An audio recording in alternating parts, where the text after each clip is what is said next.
What's up guys, this is a quick video on the Victure PC730 IP camera.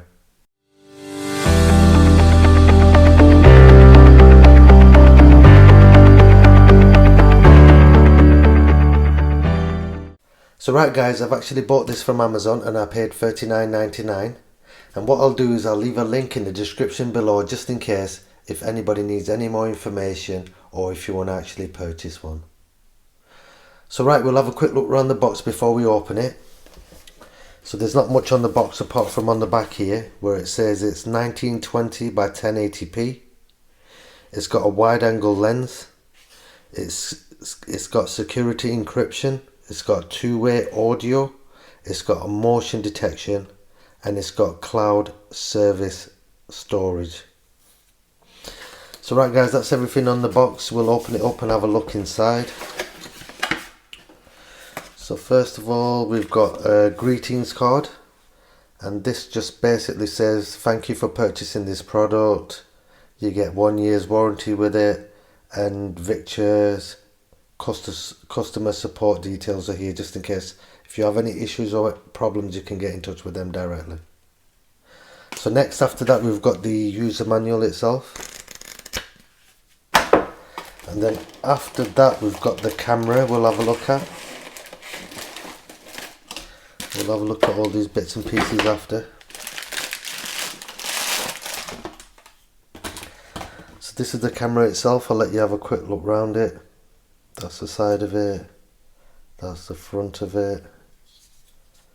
That's the other side of it. That's the back of it. And that's the underneath of it. So right, what can I tell you about it? It's made out of metal, and it feels pretty solid and well built. It does feel like it's vandal proof as well. So right, what can I tell you about it? So right on the front of it here, first of all, we've got this indicator light here. I don't know if you can see that, if it'll come up on the camera. So that's the power indicator light. Underneath there we've got the camera lens, which is a 3.6mm wide angle lens, which is a 2 megapixel and records at 1080p at 25 frames per second. So underneath there we've got a photoresistor here, and what that does is it senses the brightness of the light outside and decides when it's dark enough to turn the LED lights on, which are around the camera lens. So altogether there's 36 LED lights, so that controls when to turn them on and off. So that's everything on the front of it here. On the underneath here, if you can see that, you have to unscrew these two screws to get to the micro SD card slot. So underneath here it will take a 64GB class 10 micro SD card, and it has to be a class 10 and above. So right on the back of it we've got the mount itself. The mount is absolutely solid. It feels like it's made out of metal as well. And I can't even pull that apart. I don't know if you can see the teeth in between there. So there's no way apart from using the Allen key to move that. So I really like that feature, because the other versions you can move it by your hands, and because of the weight of the camera it can tilt down over time.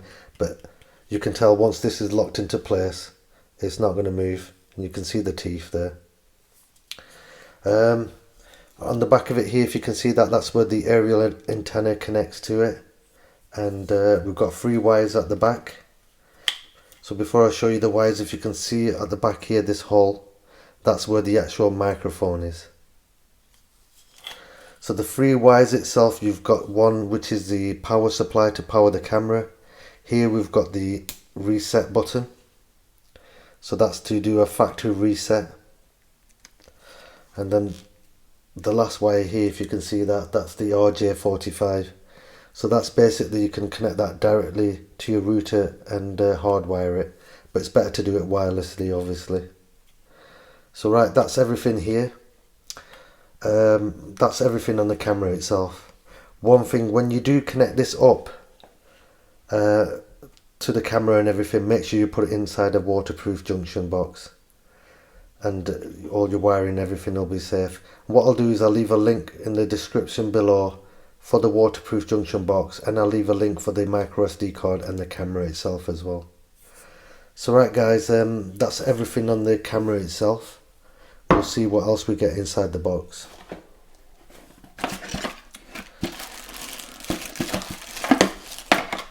So first of all, we've got the 3-pin power plug,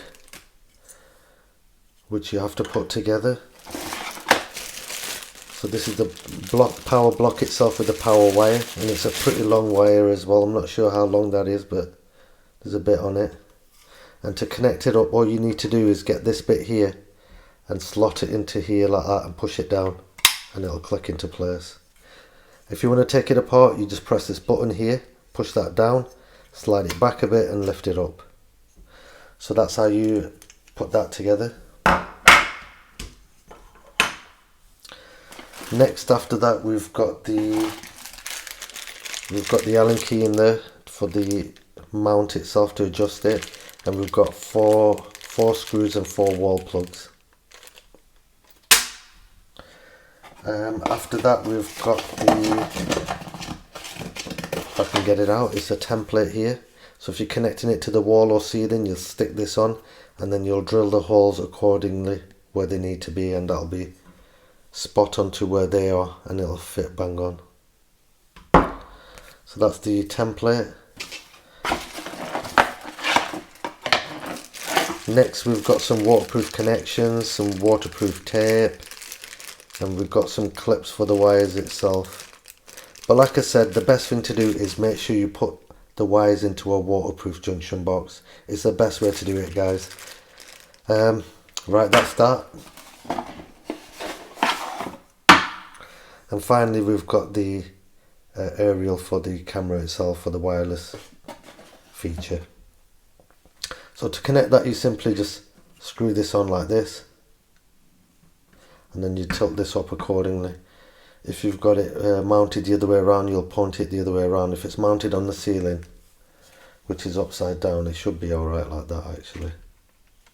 But yeah, so that's how you connect the aerial. So right guys, that's everything inside the box I can show you. What I'll do is I'm going to do another video on how to connect it to the Wi-Fi and how to connect it to the IPC360 app for it as well, and how to use that. So right guys, I hope this helps somebody out who's thinking about buying one, and thanks for watching guys. Don't forget to like, comment and subscribe. Bye.